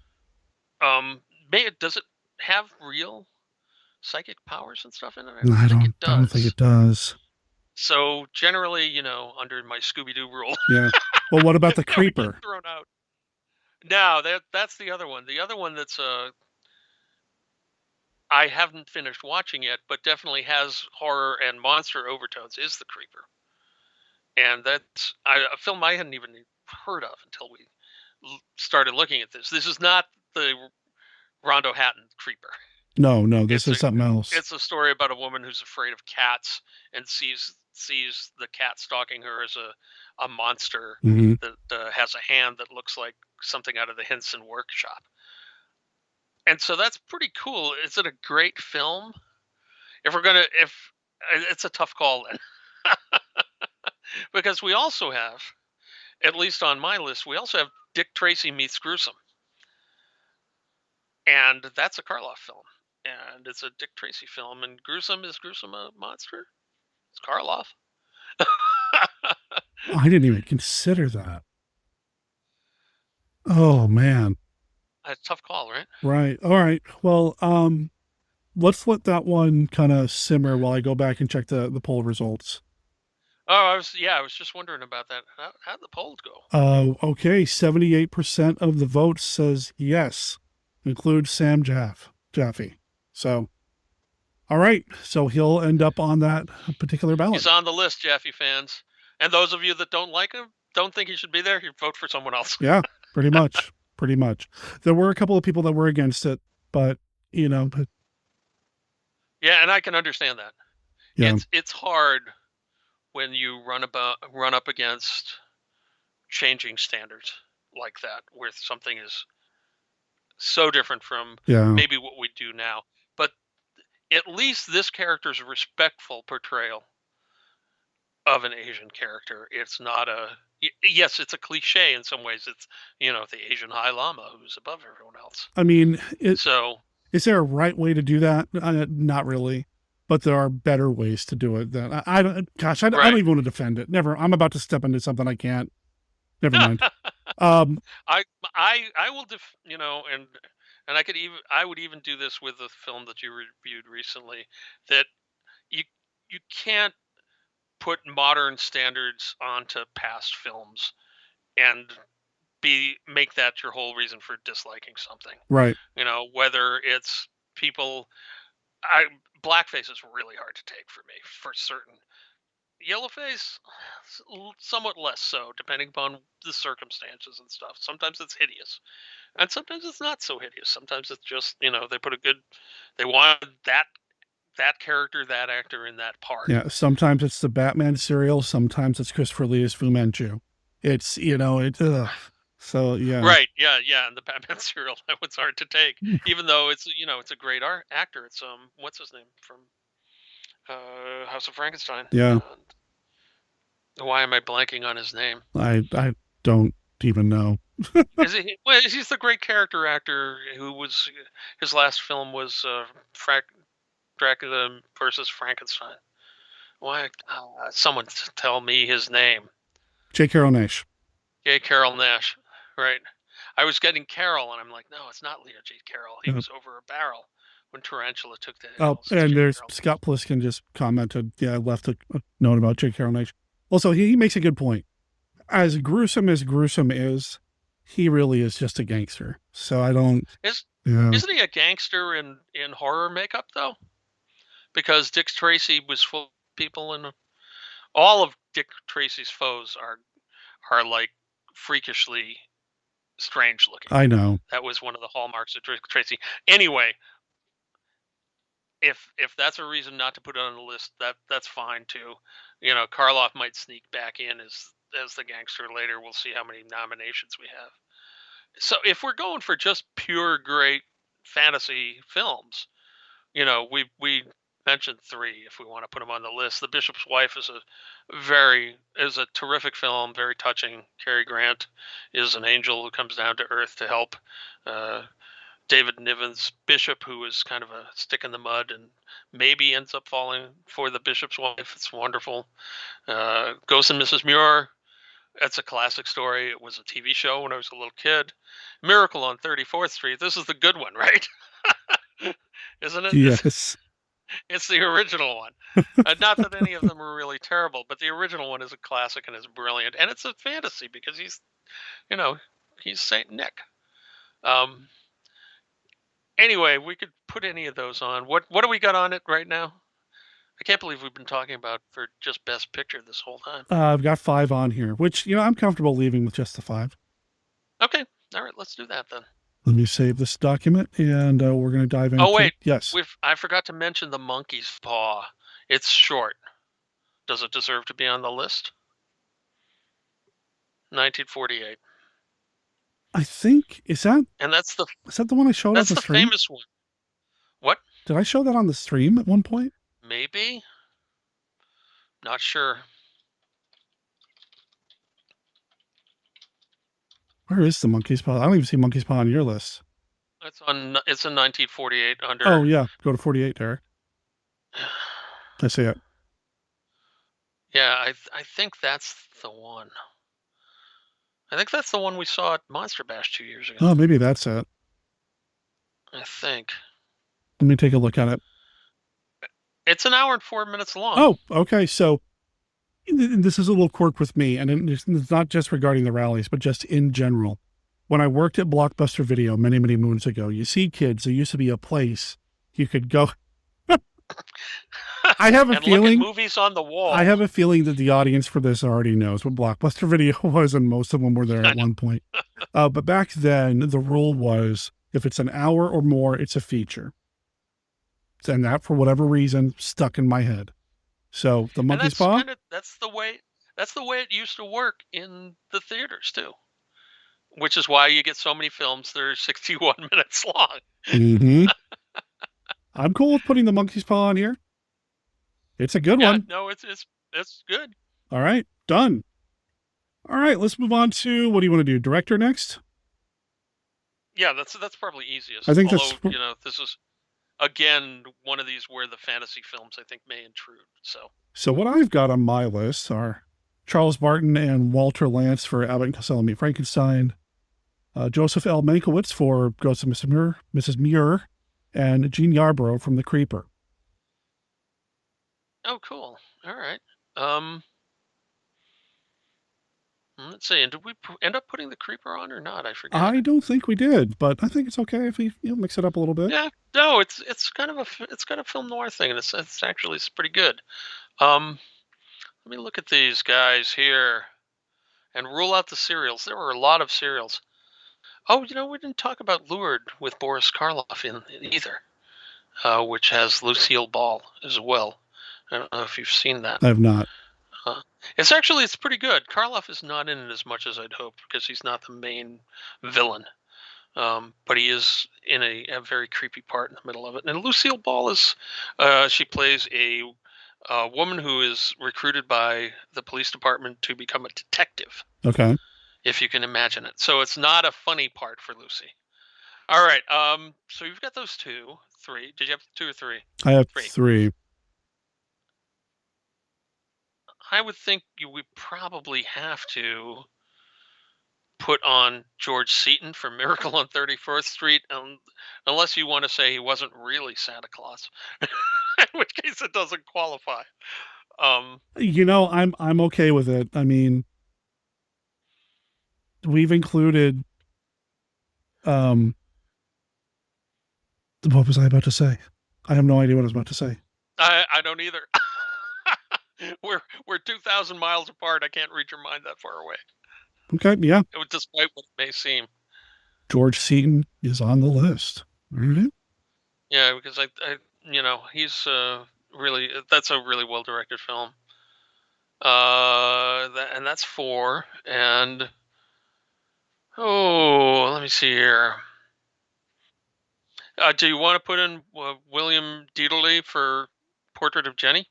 Because that's a brilliant film. It's a really good film. It's the direction what makes it good. I like it because of the performance. I really like the actor in that.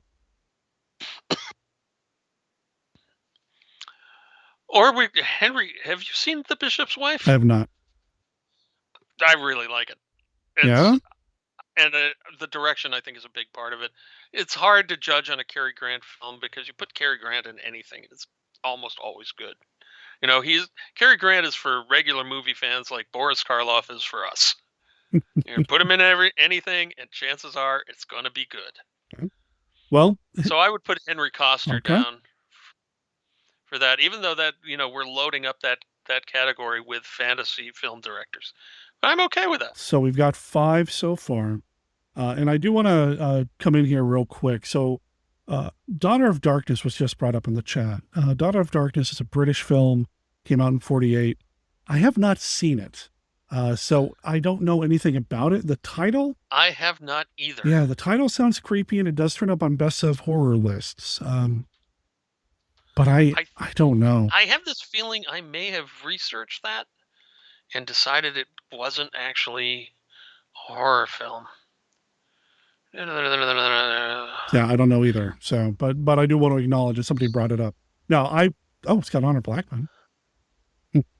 Cool. I could be mistaken, and I can always go in and watch it and decide, well, that needs to be my write-in, because I have, I like to participate sometimes. Yeah, it sounds more like a murder mystery to me, and I think that's why it got bumped off my list. I think I did look at it. Yeah, same with 1948's Inner Sanctum. It's kind of a murder mystery, which, works. I mean, and I know we've gone that route before, but I've not seen Inner Sanctum from 48 either, so. That's not part of the regular series, so no, I haven't seen it either. But it's directed I've by seen a lot of Landers, these other ones, though. Yeah. I've seen Mr. Peabody and the Mermaid. I've seen One Touch of Venus. I've seen, all sorts of other ones. So there may be something here we've missed, but I'm good with sticking with 5. Good with that too. If you want to stick with 5, works for me. Unless you want to put on Jack Bernhard for Unknown Island, man. If those of you who haven't watched, we showed Unknown Island on just recently, yeah, the Monster stream a couple of times. Once very recently. It's like a film noir with dinosaurs in it, so I just love it. I think it's awesome. I'm putting them on the list. Oh, thank you, man. All right, so let's bounce over to Best Actress. Best Actress. Boy. First of all, what you got? I need to save something here. Because I'm creating these documents as we go. And I want to make sure I don't overwrite something because I'm using the same document for a template. So, okay, best actress. Oh boy. Well, we're going to be fine here. Don't worry about this. I've It's got- all going to be good. It's all going to be good. I just have to do some IMDb foo and find the actresses I want. What if, did I? Hold on a sec. I need to double check something. Yes. Stand by. Dun, dun, dun, dun. Dun, dun, dun, dun, dun. Okay, we're good. I didn't screw up so bad. All right. Oh, good. Okay. So I have three. I have Lenore Arbert or Arbar. I'd have to double check the pronunciation of her last name, but she plays the evil Dr. I think Mornay from Abbott and Costello Meet Frankenstein. Oh, God, I love her. She's She's great. awesome. I have Jean Tierney from The Ghost of Mrs. Muir. And you know what? Here's a movie we haven't talked about yet. Virginia Gray from Who Killed Doc Robbins. Wow, I don't even know that. I like that one. It's a Hal Roach production. It's very Little Rascals-esque. Doc Robbins is this, Virginia Gray is accused of killing Doc Robbins. And the kids, the Rascals, quote unquote, are trying to prove her innocence. And it's a fun little kind of old dark house movie with some rascal antics. I like it. I've played it on the stream a few times. Huh. How have I missed it? Somehow I've missed this. Well, it's not got a very good transfer, so it probably doesn't get talked about a lot. Well, there you go. So, all right. Well, I'm going to add to that. So how many was that? 2 or 3? That's 3. I'm going to add to that Virginia Gray from Unknown Island. Is she in? I think she's very good. Is she in that as well? Yeah, Virginia Gray. Is she in the one you just mentioned? Yeah. Wow. Okay. Wow. Okay. Well, maybe we'll. Hey, you know what? I guess it was a good year for her, huh? Yeah. Yeah, she's the only woman character in Unknown Island. True. She's fab. Well, I don't know. All right, here's one you don't. I don't know if anybody checked the undercarriage of those dinosaurs, but I think you're probably right. Here's one you don't have. It's Loretta Young as Julia Brougham, the Bishop's wife. Okay. The titular character in The Bishop's Wife. You know what? I want to go back to this Virginia Gray thing because I think we're going to put her on there for both, but only one entry. Oh, well, that's a good idea. Yeah, I like that idea. Okay. I like it too. All right, so Loretta Young. Okay. We're going to also put on Maureen O'Hara, the most lovely woman in all of early cinema, maybe. The great Maureen O'Hara as the mom in Miracle on 34th Street. Didn't even think about that. Yeah, but then I didn't include anything from that. So yeah, good call. And do we need any more? Is that 5? That is 5. So somebody's brought up The Snake Pit from 1948 a few times. I'm not familiar with it. Came out in 48. Olivia de Havilland is the lead. Psychological drama. Snake Pit, 1948. Yeah, I may have looked at that and decided that it was not a horror film. Yeah, it doesn't. Maybe that because, as I mentioned at the top, we are deep into film noir at this point. Yeah. And so it probably, even this, though it has a title that probably would have gotten me to underline it in the TV guide. Yeah. It may just be a film noir rather than detailed chronicle of a woman during her stay in a mental institution, says IMDb. Right. And I'm sure it's really good, and Olivia's fabulous and everything. But I have a feeling it's not really a horror picture as such. So let's go ahead and move on to Best Actor. If you want one more, we could pull up the Mr. Peabody and the Mermaid. Because the Mermaid, I think it might be Glynis John. I haven't seen it, so I don't know. Let me see if I can get this going here. Anne Blythe. William Powell, Anne Blythe. Is Anne Blythe the Mermaid? She is. Anne Blythe, the Mermaid. Is it good? I mean, I haven't seen it, so. It's a fun film. It's a fantasy film about a guy that falls in love with a mermaid. And she's really a mermaid. It's not like a girl in a mermaid suit. And Anne Blythe is the mermaid. All right. Works for me. I trust you, sir. So best actor, I have a handful, and I have a feeling we're going to overlap with some. Yep. It's Richard Denning, man. I love Richard Denning. So Richard Denning from Unknown Island. Oh, of course, yeah. Rex Harrison from The Ghost of Mrs. Muir. Now, even though I admitted to having not seen The Creeper, it's Onslow Stevens. Onslow Stevens is an underrated mad scientist actor. He does a great job in House of Dracula. I love him in that. And, I'm just going to assume he does a great job in The Creeper as well. I don't know. What do you think, Steve? You can, if you want to put him on the list, as I said, I only got halfway through The Creeper. Okay. And it's not because I didn't want to, it's just because I ran out of time. You can put him on that list on merit. Yep. From other lists, and if we're wrong, people won't vote for him anyway. I've got Gordon Harker. Gordon Harker played the insurance man in Things Happen at Night. I really liked him in that. Okay. Yeah. All right. They kind of, I could see that. I really enjoyed him, and I loved the chemistry between him and the patriarch of the family. And the more I think about that movie, the more I look back on it very fondly. I'd like to watch it again soon. And I also included Lon Chaney Jr. from Abbott and Costello Meet Frankenstein because, darn it, Lon Chaney Jr. cannot play Lawrence Talbot poorly. That man was born for Talbot. And oh, right. Yeah, of course. Why didn't I even think of that? And did you even put Bela Lugosi on the list for? I didn't. Abbott and Costello, are you crazy? I didn't put Lugosi or Glenn Strange or anybody else. Do you think Lugosi should be on there? Do you think so? Absolutely. I think his portrayal of Dracula is one of the things that makes that movie. He is better in this than he is in Scared to Death. So yeah, I'll give you that. Although, you know what? I'll put him down for Scared to Death too. Why not? Well, if you're going to combine them, yeah. Yep. This is, despite our complaining about the dearth of nominees for this set of years, the best actor category we could fill up really easily here. We probably got 5 already. We haven't even mentioned Barton McLean from Unknown Island, who plays the captain who has kind of a mental breakdown during the whole thing. He's terrific.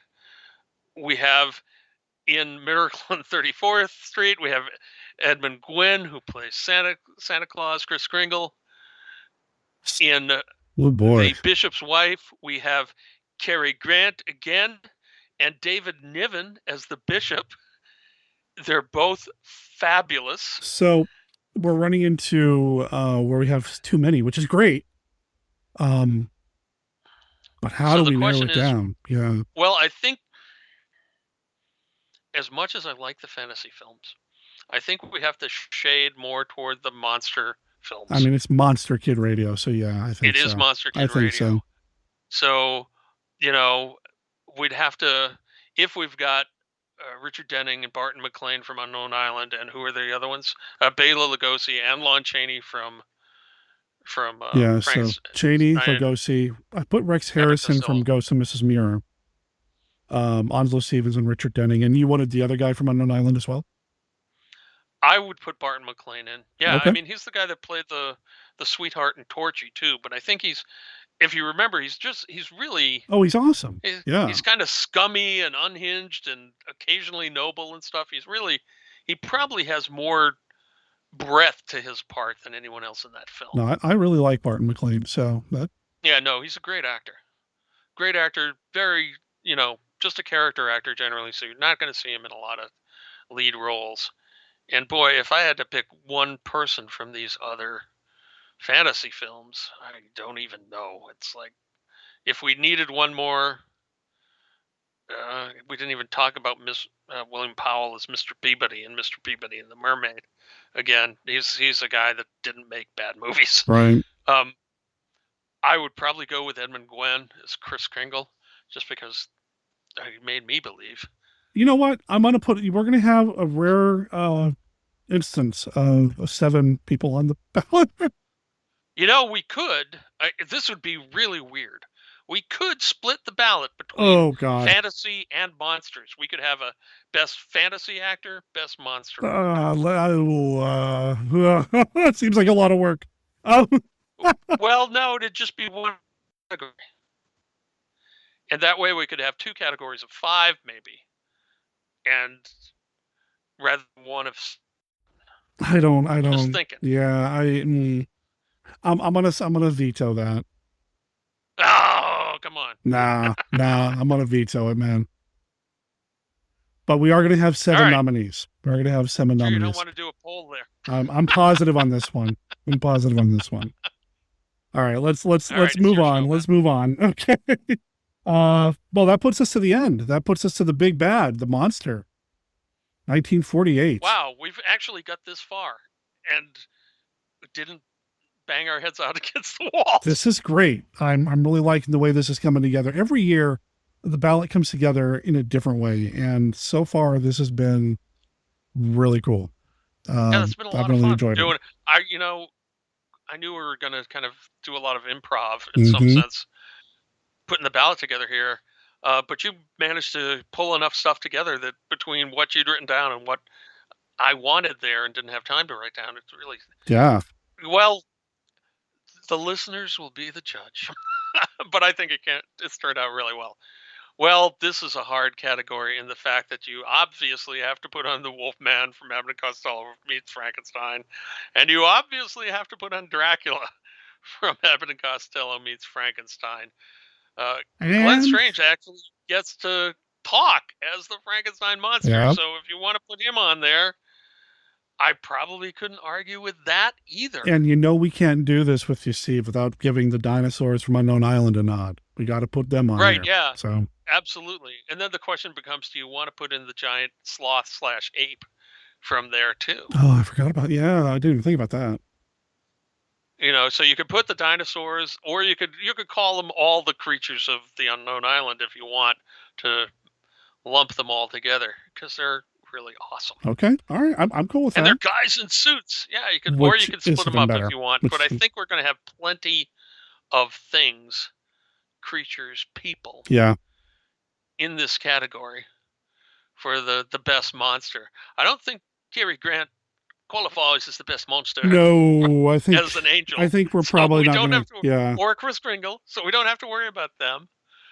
Is the mermaid from Mr. Peabody and Mermaid, is that a monster? See, I don't know. Like I said, I've not seen it, so I can't really talk on it. You just check it out. It's somehow I've managed. Well, I used to go in and mark fantasy films. Anything marked fantasy, I would watch. I still do. So how many? That probably makes 4 at least. Yep. So I'm sitting at 4 right now. And we could easily put in the evil mad scientist from Abbott and Costello. But let me look at this list again for another minute. Well, I mean, you didn't want to put in Gruesome, right? Right. I think we're going to pass on Gruesome. But what about the Creeper, the cat monster from that? I don't. Unless there's something late in the film. Okay. I don't think we see enough of that to put that in as a monster in a situation where we're not just desperate for monsters. Okay. Is the ghost and Mrs. Muir a monster? It's a ghost. I'm looking at your list here. Is there something in the monkey's paw? Oh, not really. Okay. I don't think. I mean, the monkey's paw is not really a monster as such. It's certainly creepy enough to be. This is weird. We just ran into sections that were, we had way too many actors. And now we're struggling to find monsters. Night Has 1,000 Eyes. I'm not familiar with that one, but it's got Edward G. Robinson in it. Yeah, I think I've seen it, and I can't remember what its deal is. If it's more horror or noir, but it didn't make it onto the list. Okay. You could split off the gorilla from the dinosaurs in Unknown Island. I think that'd be actually probably a good choice. There is a man in a gorilla suit in Who Killed Doc Robbins as well, that I thought about putting on here. Which is not on my list. Yeah, that's not on my list. But it's a man in a gorilla suit. I mean, Yeah, I love men in gorilla. That's a why man I in a was gorilla kind of suit. saying you have to put gorilla/sloth though if you do the Unknown Island one, because they call it a sloth, right? Oh yeah, Even yeah. though it's obviously a gorilla, and I think that's to avoid being sued by King Kong. I could be I'm wrong. going to put the gorilla from Doc Robbins on here. We've got dinosaurs, excuse me, and the other beasties from Unknown Island. We got the three monsters from Abbott and Costello's romp. I suppose technically you could put the Invisible Man on there too if you want. Um, I seriously would think about putting the woman mad scientist on the list. She's a really, monster. She's terrible. I like her. Really, as much as I love the monsters in that, I feel like that movie doesn't happen without her. Right, exactly. If without her, I mean, she and Dracula set the whole plot in motion, Mhm. and she becomes a vampire or something later. Yeah, a very ambitious vampire. And I mean, she's great. She's fantastic. Yeah, no, I think she belongs on the list. Dr. Sandra Mornay. Dr. Sandra. Hey, well, that gives us And enough. that's 6, that right? does it. Holy cow, Steve. Look. What just happened? Did you say Yahtzee? Yahtzee. Yep. Yahtzee. Yeah. Wow. All right. So we've got, let's see. Yeah, the problem with these years, I agree, is that monsters were just less popular. And we were talking about that at the very beginning, too, is that just at the time, because of stuff going on with the Hays Code, depending on which decade you're in, or the fact that we're still recovering from what happened with the war or whatever, just people were not interested in the spooky. They wanted something different. And Hollywood reflects that. All this stuff is cyclical. All this stuff kind of comes in waves and trends that is fascinating to look at. And that's actually something that I really appreciate about the rallies, that it's given me an opportunity to really kind of look at the differences. I know inherently there's a difference between Dracula and Frankenstein at Universal and The Wolfman. There's a difference in feel for those movies. And it's not just because it's a different monster. Dracula and Frankenstein were the 30s, Wolfman's the 40s. And that is enough to make those three movies feel different. And it's just interesting to me to kind of look at that from a anthropological, cinematographical point of view. Yeah, so that's one of the reasons why it's been fun to jump through the decades every time we do this. Yeah. And that you get back from the 30s and the 40s, and we got caught in the doldrums here. Someone mentioned Sinbad the Sailor on the stream chat, I love that movie with Douglas Fairbanks Jr. and Anthony Quinn and Maureen O'Hara, I think maybe. It's a beautiful Technicolor film, and it's lavishly produced, and it's got a great treasure-seeking story, but it's not actually a fantasy story. It is in the fact that it never happened, but it's more of a historical drama with Sinbad. It doesn't have any monsters. It doesn't have any magic. It has, medieval science and stuff. So I don't think that qualifies as a fantasy movie, even though as a kid, I found it after Seventh Voyage of Sinbad. It's like, Sinbad movies, this will have monsters. It's going to be really cool. And it doesn't have any monsters, but it's a really cool movie anyway. Well, as always, too, there's the write-in possibility. So there is. And if you disagree. Yeah. And Steve may make an argument for, was the Tale of the Fox? Is that what it was? Yeah. Yeah, exactly. The Tale of the Fox from The Tale of the Fox, Le Roman de Renard. So I do need to start wrapping up. My day job is 8 hours of answering the telephone, and we've been recording for about an hour and a half. We chatted longer than that because Steve and I had to do our preps. So my throat is about shot. I need to give my voice box a rest. Steve, you mentioned something you're working on. But what is it again? Let people know. All right. The newest thing that people can see is Monster Shark on a Nude Beach, and it comes out for Amazon's Kindle Vella program every 13th of the month. So there will be a new one out in just a couple of days after you hear this, or depending upon Derek's schedule, it may have just come out. So that is there. You can find it on Kindle. You can go to my site and find its page there, and then link through on my site. It is buffbeach.com. buff.com. That is buff as in both pumped up and or naked. So double entendre there. Yes. I'm glad you clarified that because I was about to make a comment. Buff as in, Steve and I, we're buff, but then you're like naked. It's like, that's not how we're recording. And yeah, so. Well, I can't see your pants, man. And I'm obviously just a picture on the screen. All right. Well, this just got weird and it's my fault. So that is the latest and greatest. And of course, there's always free stuff on my site, StephenDSullivan.com, or if you can't spell Stephen with a PH, SDSullivan.com. Or follow the link in the show notes. Did I mention that the Monster Shark literally costs pennies an episode to read? Okay. So it's a cheap way in to find out if you like it. And the first 3 chapters are free. And when you sign up, you get 200 points to spend on future chapters. So that would probably get you at least 4 or 5 chapters more, I think. Right on. Now, I'm going to mention this in the show elsewhere, but for those of you who are watching live, the Hollywood Theater next week on Tuesday, the 15th, for some reason, they're showing a 16 millimeter film print of Creature of Destruction. Wow. I think that's probably all that exists of Creature of Destruction. You know what? I don't think they've got 32 millimeter. I've seen the movie. It's part of the Repressed Cinema series, so I'm sure we're going to get into some stuff that's going on there with that, but it's a Larry Buchanan flick. I know that Dominique is going to be there. Dominique Lampsey is the one that alerted me to it. Oh man, I would go just to hang with Dominique for that flick. I think I'm going to go. I'm almost positive I'm going to go. So if you're in the area, those of you who haven't seen it, it is the remake of She Creature for television. Yep. Which is also a great flick, I feel like. So. No, I love She Creature. Yep. I love She Creature.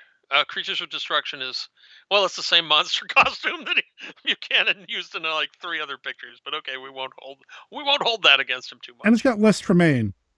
It does have Les Tremayne, which is awesome. You can never have the opposite of Les Tremayne. Yeah, no, he's one of the great voices of radio and television, and a fine actor. So, So check out Steve's stuff at the links in the show notes for what he just told you. The show notes, obviously, at monsterkidradio.net.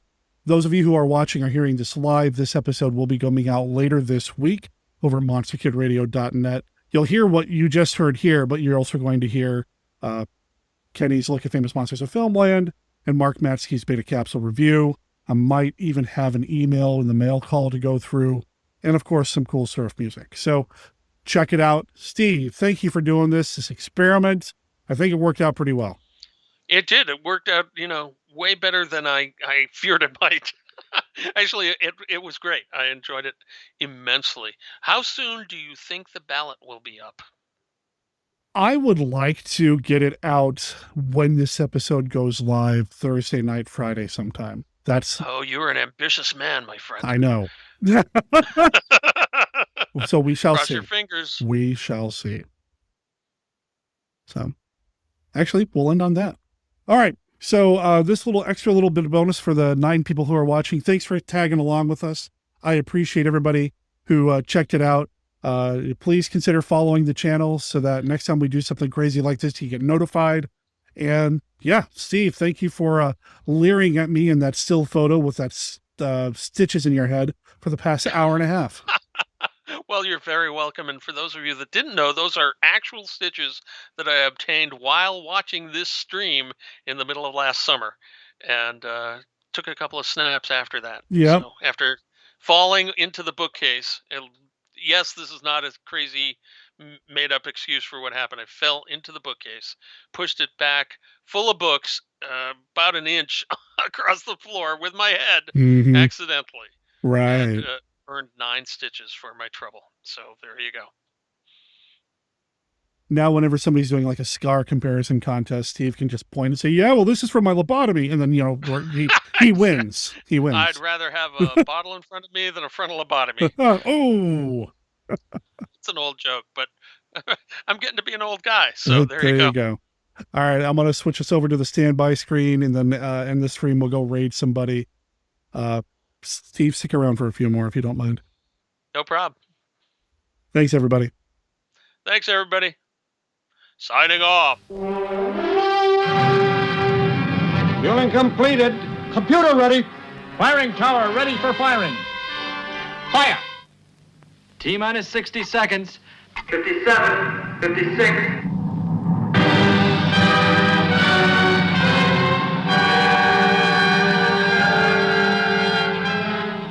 Here is the picture it took courage to make. It took tens of thousands of years to build our civilized world of today. Tens of thousands of years in which people fought for the right to seek happiness. We must make certain that future generations will continue to have this right. We cannot destroy this heritage. But the ambitions of a ruthless few may transform this earth into a lifeless wasteland. Do you men believe that peaceful coexistence is possible in this world? What about you, sir? How about you? Can you believe in peaceful coexistence? You want to, but too many troubled spots are building world tension. It took place yesterday. It's happening today. It may happen tomorrow.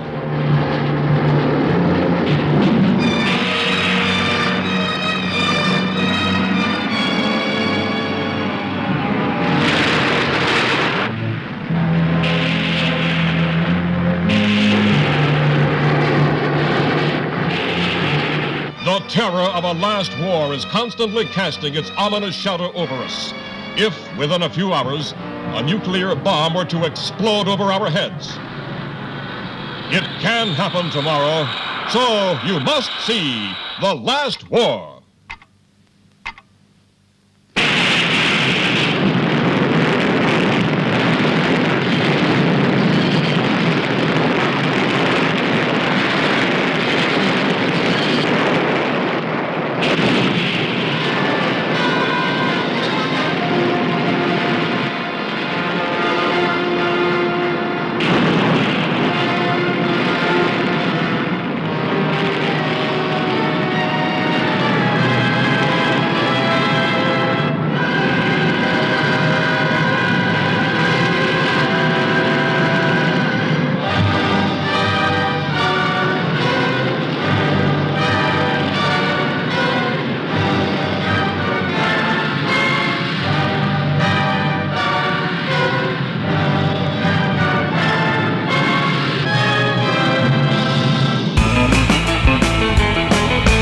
Okay, well, that brings us to the end of this week's episode.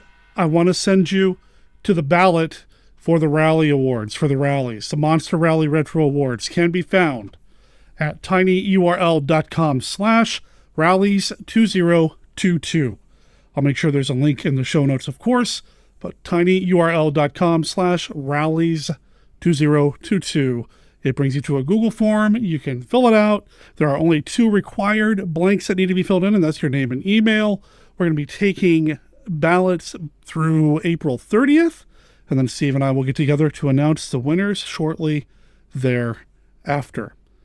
Of course, like I said, this will be in the show notes over at monsterkidradio.net, where you're going to find links to everything else that we've talked about here, and our contact information is there as well. You can call and leave a voicemail for Monster Kid Radio at 503-810-5MKR.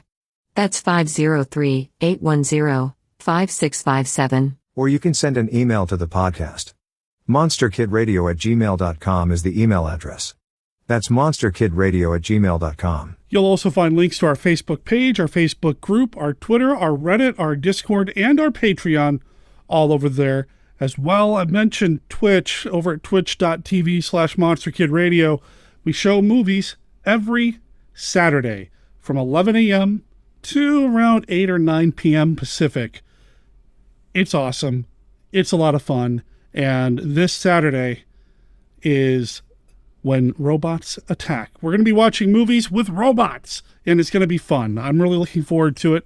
I've already received the pre-show that's put together by Scott Morris from Disney Indiana. You're going to see that at the very beginning, and there's a possibility that I'm going to rerun the stream on Sunday. I just won't be as involved or as active there. So if you really want to get in on the good times, Saturday is the day to do it. So make sure you join us over there. Subscribe to the channel if you want. Follow at the very least so you are notified whenever we go live, which has been happening a little more often than normal lately. We also have a Tuesday show that starts around 3:30 or so.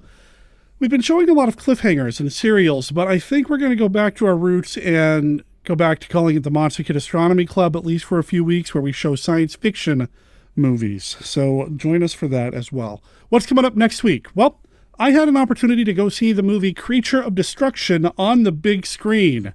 So much like my Return to Weird Wednesday episode not too long ago in the archives over at monsterkidradio.net, I'll be doing another return to a movie theater type episode. And I tell you, the vibe was very different. So come back for that. And then after that, I'm not really sure what's coming up yet, but I've got some things in the works. I'm finally starting to dive into that list of names that I generated when I just posted on Facebook rather innocently that I need to find some new guests for MKR. And boy, I've got so many to choose from.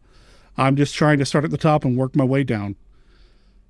Until next week, when you get to hear me talk about Creature of Destruction, yes, the Larry Buchanan film. Remember that Monster Kid Radio is a registered service mark of Monster Kid Radio, LLC. All original content of Monster Kid Radio by Monster Kid Radio, LLC is licensed under a Creative Commons Attribution, Non-Commercial, No Derivatives 3.0 unported license.